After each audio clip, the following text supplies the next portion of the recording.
Nigger खे यकीन न पियो त हू छा ॾिसी रहियो आहे। नखलिस्तान जेको हिन जाग्राफी जे किताब में चौधारी कुझु खजीअ जे वणनि सां ॾिठो, पर ही त अंदलिस जे केतिरनि ई ॻोठनि खां बि वॾो थी लॻो। उते 300 खूह, 50,000 खजीअ जा वण ऐं उन्हनि जे विच में लातादाद रंगीन खेमा पिणु मौजूदु हुआ। उहो सभु कुझु 1000 रातियूं अलफ लैला वारे अफ़साने वांगुरु लॻी रहियो हो। अंग्रेज़ चयो, जेको कीमियागर सां मुलाक़ात जो बेसब्रीअ सां इंतज़ार करे रहियो हो। हू ॿारनि सां घेरियल हुआ, जेके उते पहुतल जानवर ऐं माण्हुनि खे सराही मंझां ॾिसी रहिया हुआ। नखलिस्तान जे रवासिन मुसाफ़िरनि खां रेगिस्तान में हलंदड़ वेड़ बाबति ॼाण चाहियो ऐं उतां जी औरतुनि कपिड़े ऐं वापारियुनि जे ज़रिए आंदल क़ीमती पथरनि जी निमाइश लाइ हिक ॿिए खां गोए पए वरिती। रेगिस्तान जी सांत हाणे हिकु वॾो ॾुरांओ ख्वाब थी लॻो। काफ़िले जा माण्हू हाणे लगातार हिक ॿिए सां ॻाल्हाए ॿोलाए रहिया हुआ। संदनि विच में टहकड़ा ऐं शोर शराबो हली रहियो हो। ईअं लॻी रहियो हो ॼण हू कंहिं रूहानी दुनिया मां हिकु भेरो ॿीहर इंसाननि जी दुनिया में अची विया हुजनि। हू मुतमइन ऐं सराह हुआ।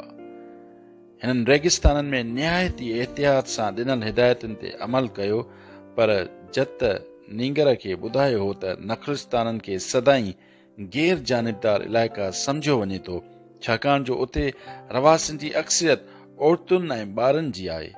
रेगिस्तान में चौफेर केतिरा ई नखलिस्तान आहिनि ऐं छाकाणि जो उहे साम गाहूं आहिनि, उन करे कबीले वारा वेड़ रेगिस्तान में ई कनि था। ॾुखियो त हुयो, पर पोइ बि काफ़िले जी अॻुवाण पंहिंजे माण्हुनि खे हिक हंधि गॾु कयो ऐं खेनि हिदायतूं ॾिनियूं त काफ़िलो कबीलाई वेड़ जे ख़ात्मे ताईं नखलिस्तान में ई तरसंदो ऐं खेनि उतां जी रवासिन सां गॾु रहणो पवंदो ऐं खेनि सुठे खां सुठी रिहाइश पिणु ॾिनी वेंदी। इहो ई महिमान नवाज़ी जो असूल बि आहे। काफ़िले जे अॻुवाण खेनि ऐं संदन चौकीदारनि खे पिणु चयो त हू पंहिंजा हथियार कबीले जे सरदार पारां मुंतखब कयल माण्हुनि जे हवाले कनि, जेकी असांजी हिफ़ाज़त लाइ लॻाया वेंदा। इहे झंगी कानून आहिनि, काफ़िले जे अॻुवाण चयो। नखलिस्तान सिपाहियुनि ऐं पहिरेदारनि खे पनाह न ॾींदो आहे। जॾहिं अंग्रेज़ पंहिंजे थेले मां रुक जो हिकु पिस्तौल कढी हथियार गॾु करण वारे खे ॾिनो त नींगर इहो लकाउ ॾिसी अचरज में पइजी वियो। पिस्तौल छा लाइ? हिन पुछियो। उहो माण्हुनि ते वेसाह करण में मुंहिंजी मदद करे थो, अंग्रेज़ वराणियो। उन दौरान नींगर खे पंहिंजे खज़ाने जो ख़्यालु आयो। हू जेतिरो पंहिंजे ख्वाब खे माण्हुनि जे वेझो पहुची रहियो, एतिरो ई मुश्किलातूं वधंदियूं थी वयूं। ईअं लॻी रहियो हो ॼण पोड़े बादशाह जी सेखड़ाट जे भाग वारी ॻाल्हि हाणे कमु न पई ॾेखारियो। ख्वाब जी साबिया माण में लगातार संदसि साबित कदमी ऐं हिमत खे परखियो थी वियो त जीअं हू का बि जल्दबाज़ी या बेसब्री न करे। जेकॾहिं हू तड़ तकड़ में अॻिते वधे हा त संदसि रस्ते में ख़ुदा जी ॾेखारियल अलामतनि खे ॾिसण में नाकाम वञे हा। ख़ुदा उन्हनि अलामतनि खे मुंहिंजे रस्ते में आंदो। खेसि उन ॻाल्हि ते हैरत थी। अॼु ताईं हू उन्हनि अलामतनि खे बसि दुनिया जी आम शयुनि वांगुरु सम्झी रहियो हो, जीअं सुम्हणु, खाइणु पीअणु, प्यार मोहबत, नौकरी जी खोजना वग़ैरह। हिन कॾहिं बि उन्हनि अलामतुनि जे बाबति उन रीति न सोचियो त ख़ुदा खेसि पेचरो ॾेखारण लाइ उन्हनि अलामतुनि जी ॿोली इस्तेमाल में आणे थो। बेसब्र न थियणु घुर्जे, हिन पंहिंजे पाण सां वरजायो। इहा ॻाल्हि ईअं आहे जीअं जत चई हुई त खाइण जे वक़्तु सिर्फ़ु खाइणु ऐं हलण जे वक़्तु सिर्फ़ु हलणु घुर्जे। पहिरें ॾींहुं अंग्रेज़ समेत सभु थक में चूर हुजण सबबि सुम्ही पिया। नीगर खे आराम लाइ पंहिंजे दोस्त खां ॻच परे हिकु खेमो मिलियल हो, जिते संदसी जमात जा 5 ॼणा ॿिया बि टिकियल हुआ। हू रेगिस्तानी माण्हू हुआ ऐं नीगर जे वॾनि शहरनि बाबति किसनि खे वॾे शौक़ सां ॿुधो थी। नीगर खेनि पंहिंजे रिटायर वारी ज़िंदगी बाबति ॿुधायो ऐं खेनि थावनि जे हट में घारियल वक़्त जे बाबति ॿुधाइण ई वारो हो त खेमे में अंग्रेज़ अची निकितो। आउं सुबुह खां वठी तोखे ॻोल्हियां वेठो, अंग्रेज़ नीगर खे ॿाहिरि वठी ईंदे चयो। मूंखे कीमियागर खे ॻोल्हण में तुंहिंजी मदद जी घुर्ज आहे। पहिरियां हिननि पाण मुरादो कीमियागर खे ॻोल्हण जी कोशिश कई। कीमियागर जी रहणी कहणी ज़रूर उते रहंदड़ बाक़ी माण्हुनि खां मुख़्तलिफ़ हूंदी ऐं संदसि खेमे में हिकु चुल्हो लगातार ॿरंदो हूंदो। हिननि खेसि हर जॻह ते खोजना कई। पोइ खेनि उहो अहसासु थियो त नख़लिस्तान संदन सोच खां तमामु वॾो आहे। उते सवें खेमा हुआ। असां सॼो ॾींहुं विञाए छॾियो। अंग्रेज़ नीगर सां गॾु हिकु खूह जे भर में वेहंदे चयो, असांखे कंहिंखां पुछणु घुर्जे। नीगर सलाह ॾिनी। अंग्रेज़ पंहिंजे नख़लिस्तान में हुजण जो सबबु कंहिंखे नथी ॿुधाइणु चाहियो ऐं नीगर जी सलाह ते पंहिंजो ज़हन आमादा न पए करे सघियो, पर आख़िरकार उहो नीगर जे सलाह ते राज़ी थियो। छाकाणि जो नीगर खे सुठी अरबी ॻाल्हाइण आई थी, सो उहो कमु हू ई करे सघियो थी। नीगर हिकु औरत ॾांहुं वधियो जेका खूह तां मश्क में पाणी भरण आई हुई। अस्सलाम अलैकुम साइण, आउं हितां जे रहाकू कीमियागर खे ॻोल्हे रहियो आहियां। औरत चयो त हिन उन शख़्स जे बाबति कॾहिं बि न ॿुधो आहे ऐं उहो चई हली वई, पर वञण खां अॻु हिन नीगर खे मशवरो ॾिनो त हू हिते मौजूद पर्दे में रहंदड़ औरतुनि सां ॻाल्हि ॿोल न करे, छाकाणि जो हू शादीशुदा आहिनि। खेसि उन रवाज जो एतिराम करणु घुर्जे। अंग्रेज़ नाउमीद थी पियो। खेसि ईअं लॻी रहियो त संदसि एॾी वॾी मुसाफ़िरी मां खेसि कुझु बि न वरियो। नीगर पिणु उॿाणको थी पियो।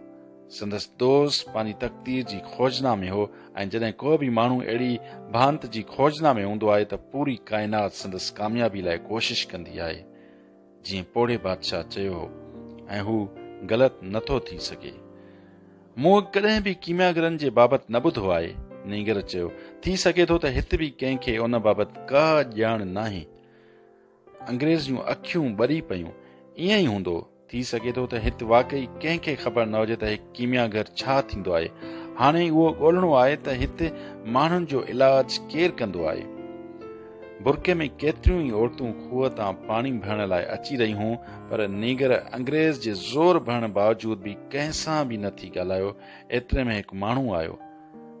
छा तव्हां हिते कंहिं अहिड़े शख़्स जे बाबति कुझु ॼाणो था जेको माण्हुनि जी बीमारियुनि जो इलाज कंदो हुजे? नीगर पुछियो। अल्लाह साईं असांखे बीमारियुनि खां शफ़ा ॾे थो, उन माण्हूअ वराणियो। हू अजनबी खां ॾिनल थी लॻो। तव्हां जादूगरनि जी ॻोल्हा करे रहिया आहियो? हिन क़ुरान मां कुझु आयतूं पढ़ियूं ऐं हलियो वियो। उते हिकु ॿियो माण्हू नज़र आयो। हू थोरो झूनो थी लॻो। खेसि हथ में हिकु नंढड़ी टोकरी हुई। नीगर खां साॻियो सवाल वरजायो, तव्हां अहिड़े भांत जा माण्हू छो पिया ॻोल्हियो? झूने अरब पुछो। छाकाणि जो मुंहिंजो दोस्त उन सां मिलण लाइ केतिरनि ई महीननि जो सफ़र तइ कयो आहे। नीगर वराणियो। जेकॾहिं अहिड़ो को माण्हू हिते नख़लिस्तान में मौजूदु आहे बि त हू तमामु घणो ताक़तवर हूंदो। झूने कुझु घणी सोचण खां पोइ जवाबु ॾिनो, कबीले जो सरदार बि जेकॾहिं चाहे त उन सां नथो मिली सघे जेसी ताईं जो संदसि रज़ामंदी न हुजे। वेड़ ख़तमु थियण जो इंतज़ारु कयो ऐं काफ़िले सां हितां हलियो वञो। नख़लिस्तान जी ज़िंदगी जो हिसो बणजण जी कोशिश न कयो। उहो चई हू झूनो शख़्स रवानो थियो। पर अंग्रेज़ ख़ुशि हो। हू हाणे सही रस्ते ते हुआ। आख़िरकार हिकु गभरू नारी खूह वटि आई जेका बग़ैर बुरके जे हुई। संदसि कंध ते हिकु थांव रखियल हो ऐं खेसि निकाब पहिरियल हो, पर संदसि सूरत नज़र आई थी। नीगर उन ॾांहुं कीमियागर जे बाबति पुछण लाइ वधियो। उन घड़ीअ खेसि ईअं लॻो ॼण त वक़्तु रुकिजी वियो हुजे ऐं दुनिया जो रूह संदसि अंदरि समाइजी वियो हुजे। जॾहिं नीगर संदसि कारनि नेणनि में जाती पाती ऐं जॾहिं हिन संदसि चपनि ते गौर कयो जेके हिक ई महिल मुर्क ऐं ख़ामोशी जो मंज़र पेश करे रहिया हुआ, त उन महिल उन ॿोलीअ जो अहम हिसो सिखी वरितो जेका पूरी दुनिया ॻाल्हाए थी। उहा ॿोली जेका हिन ज़मीन ते हर कोई पंहिंजे अंदर में सम्झी सघे थो। उहा मोहबत जी ॿोली हुई। मोहबत जेका इंसान ज़ात ऐं हिन रेगिस्तान खां बि क़दीम आहे। जॾहिं ॿ अखियूं मिलनि थियूं त मोहबत में शिदत पैदा थिए थी ऐं संदन ॿ अखियूं उन खूह ते मिली वयूं हुयूं। नीगरीअ मुर्कियो ऐं उहो बि हिकु सवण हो। उहो सवण जंहिंजो हू इंतज़ारु करे रहियो हो। खेसि इहा बि ख़बर न हुई त को हू पंहिंजी सॼी ॼमार उन ई शइ जो इंतज़ारु करे रहियो हो।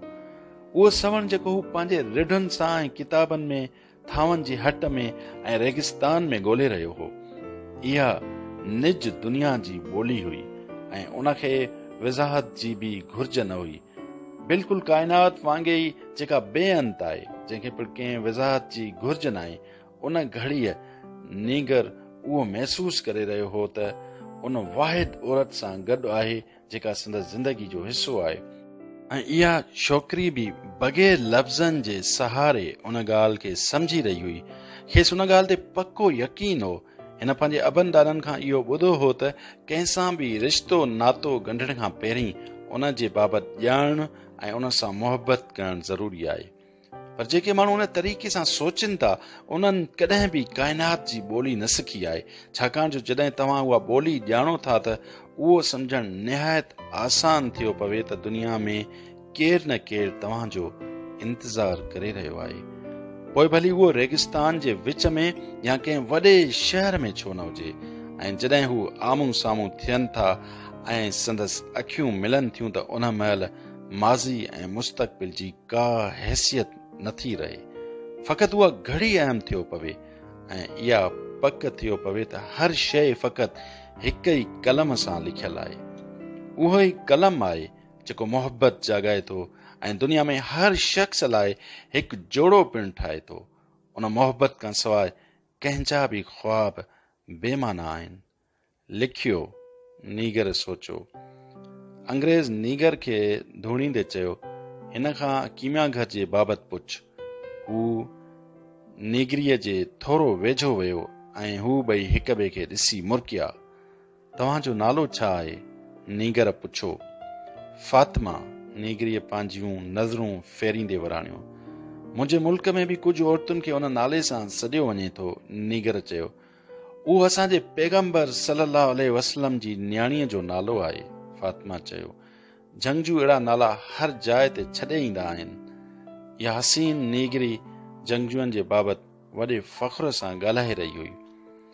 अंग्रेज़ नीगर खे इशारो कयो ऐं नीगर फातिमा खां उन हकीम जे बाबति पुछो।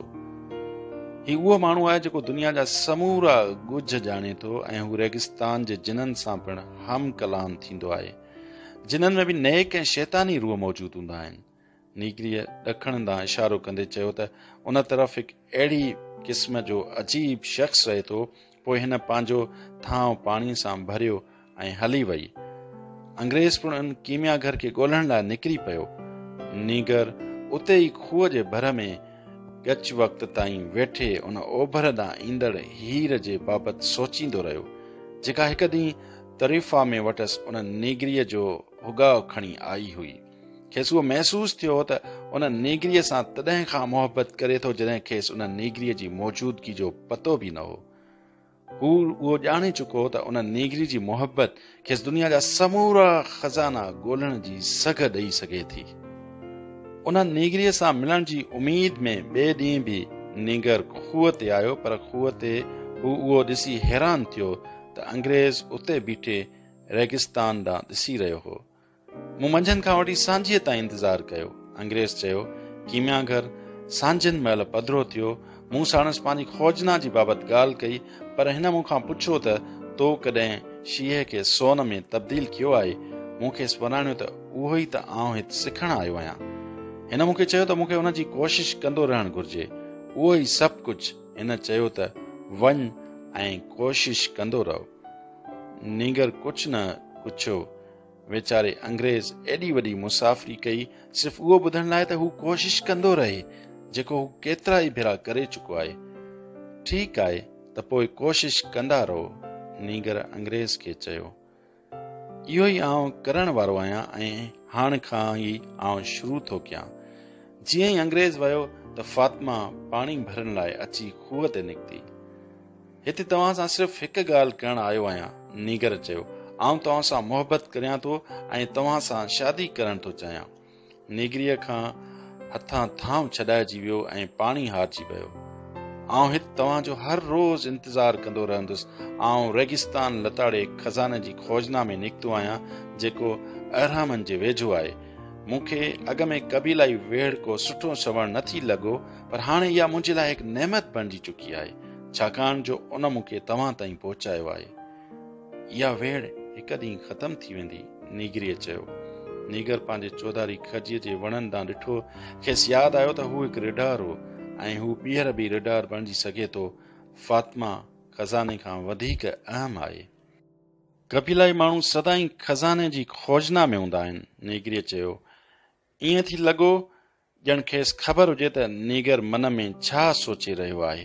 उन ॻाल्हि ते रेगिस्तान जूं औरतूं पंहिंजे मर्दनि ते फ़ख्रु महसूस कंदियूं आहिनि। हिन ॿीहर पंहिंजो थांव भरियो ऐं हली वई। नीगर हर रोज़ खूह ते फातिमा सां मिलण लाइ ईंदो रहियो। हिन खेसि पंहिंजी रिडार की ज़िंदगी बाबति, बादशाह सां मिलण ऐं थांवनि जी हट ते कमु करण जे बाबति सभु कुझु ॿुधायो। हू दोस्त बणिजी विया ऐं उन्हनि 15 मिंटनि जी मुलाक़ात खां पोइ नीगर खे ईअं थी लॻो त बाक़ी सॼो ॾींहुं न गुज़री सघंदो। नखलिस्तान में रहंदे खेनि महीनो थियण वारो हो। उन दौरान काफ़िले जे अॻुवाण पाण सां गॾु सभिनी मुसाफ़िरनि जी गॾिजाणी घुराई। ख़बर नाहे त वेड़ कॾहिं ख़तमु थींदी, तंहिं करे असीं पंहिंजो सफ़र जारी नथा रखी सघूं, अॻुवाण चयो। इहे जंगियूं ॻच वक़्त लाइ हलंदियूं रहनि थियूं, वरिया बि लॻी सघनि था।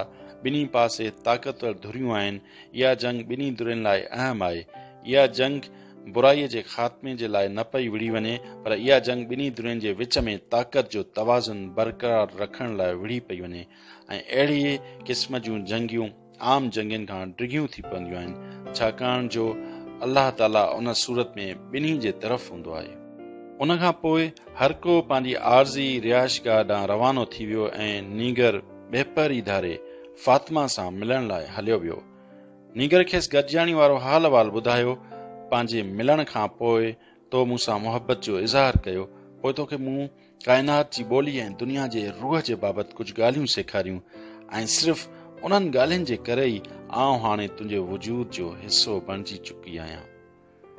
नीगर संदसि आवाज़ ते गौर कंदे उहो सोचे रहियो हो त संदसि आवाज़ खजीअ जे वणनि सां टकराइजंदड़ हीर खां बि वधीक ख़ूबसूरत आहे। आउं तुंहिंजे लाइ हिन नखलिस्तान में ॻच अरसे खां इंतज़ारु करे रही हुयसि। आउं पंहिंजो माज़ी, हितां जा रीत रिवाज ऐं रेगिस्तान जे माण्हुनि जा औरतुनि जे बाबति तौर तरीक़ा सभु विसारे चुकी आहियां। आउं जॾहिं अञा नंढी हुअसि त मूं ख्वाबु ॾिठो त हीउ रेगिस्तान मूं लाइ हिकु न हिकु ॾींहुं उहो उम्दो तोहफ़ो आणींदो, ऐं हाणे मुंहिंजो उहो तोहफ़ो मूं ताईं पहुची चुको आहे ऐं उहो तूं आहीं। नीगर संदसि हथु पंहिंजे हथनि में झलण थी चाहियो, पर हथु पाणीअ जे थांव जी गन में हो। तूं मूंसां पंहिंजे ख्वाबनि, पोड़े बादशाह ऐं पंहिंजे खज़ाने जे बाबति हाल ओरियो आहे ऐं तूं मूंखे सवणनि जे बाबति पिणु ॿुधायो आहे। सो हाणे मूंखे को ख़ौफ़ नाहे, छाकाणि जो ही उहे ई सवण आहिनि जिन तोखे मूं ताईं पहुचायो आहे ऐं आउं तुंहिंजे ख्वाबनि ऐं तुंहिंजी तक़दीर जो हिसो आहियां।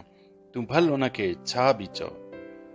तंहिं करे आउं चाहियां थी त तूं पंहिंजो मक़सदु पूरो कर। जेकॾहिं तोखे जंग ख़तमु थियण ताईं इंतज़ारु करिणो आहे त भली कर, पर जेकॾहिं तोखे पंहिंजे ख्वाबनि जी साभियां पोयां वञिणो आहे त भली वञ। वारीअ जा दड़ा वाव जे ज़ोर ते मटिजंदा रहनि था, पर रेगिस्तान कॾहिं बि नथो मटिजे। अहिड़ी रीति पंहिंजो प्यार बि कॾहिं न मिटबो। लिखियो नीगरीअ चयो, जेकॾहिं आउं वाकई तुंहिंजे ख्वाब जो हिसो आहियां त तूं हिकु ॾींहुं ज़रूरु वापसि ईंदे। नीगर उन ॾींहुं ॾाढो उबाणको हो। हू उन्हनि सभिनी शादीशुदा रिडारनि जे बाबति सोचे रहियो त कीअं हू पंहिंजे घर वारनि खे सननि ॾोराए मैदाननि में वञण खां अॻु उन ॻाल्हि लाइ क़ाइल कंदा हूंदा, जॾहिं त मोहबत जी तक़ाज़ा इहा आहे त प्यार करण वारनि खे सदाईं गॾु रहणु घुर्जे। हू उहो सभु कुझु फातिमा खे हिकु ॿी मुलाक़ात में ॿुधाए रहियो हो।